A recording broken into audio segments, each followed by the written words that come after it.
মসজিদুল হারাম আবার হারাম খাওয়া নিষেধ, এই দুটোর মধ্যে পার্থক্য কি? সুন্দর প্রশ্ন তো। মসজিদুল হারাম আমরা সম্মান দিয়া বলি মক্কার মসজিদটা মসজিদুল হারাম। হ্যাঁ, আল্লাহ কোরআনে বলেছেন সুবহানাল্লাযী আসরা বিআবদিহি লাইলাম মিনাল মাসজিদিল হারাম ইলাল মাসজিদিল আকসা। মসজিদে হারাম আল্লাহ নিজে বলেছেন, আবার বলছে হারাম খাওয়া আল্লাহ নিষেধ করছেন। তাহলে এই হারাম খারাপ, আবার ওই মসজিদে হারাম ভালো কেমনে?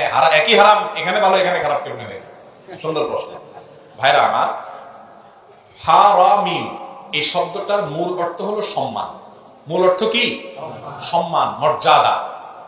এই জন্য আরবে মিডল ইস্টে মহিলাদেরকে বলে হারিম, মানে তারা সম্মানের পাত্রী, মর্যাদার পাত্রী। তাদের দিকে অবমর্যাদা দৃষ্টিতে তাকাতে হয় না বা তাকাতে হয় না হারাম ভাবে, এবং তাদের মর্যাদাহীন হয় এমন কোনো কাজ করতে হয় না, হারিম বলা হয়। এই হুরমত শব্দের অর্থ হলো সম্মান। মূলত মসজিদুল হারাম সম্মানিত মসজিদ বলে, এটা তো বুঝলাম। এখন আমরা যেটা খাওয়া হারাম, দেখা হারাম, করা হারাম বলি, সেটারে আমরা সম্মানিত বলি, মানে কি সম্মান করে এটা করবো না। সেখানে সম্মানের অর্থটা হলো আল্লাহ নিষেধ করেছেন, এটা একটা রেসপেক্টের জায়গা, যে এটা আল্লাহ করতে নিষেধ করেছেন, এটা বলতে নিষেধ করেছেন, এটা খাইতে নিষেধ করেছেন, ওটা ধরতে নিষেধ করেছেন, এদিকে যেতে নিষেধ করেছেন। আল্লাহ যেগুলোকে নিষেধ করেছেন এগুলো হলো সীমানা। এই সীমানাটা লঙ্ঘন করাটা আল্লাহর সম্মানার্থে উচিত না। আমরা এই কাজটা কেন করি না?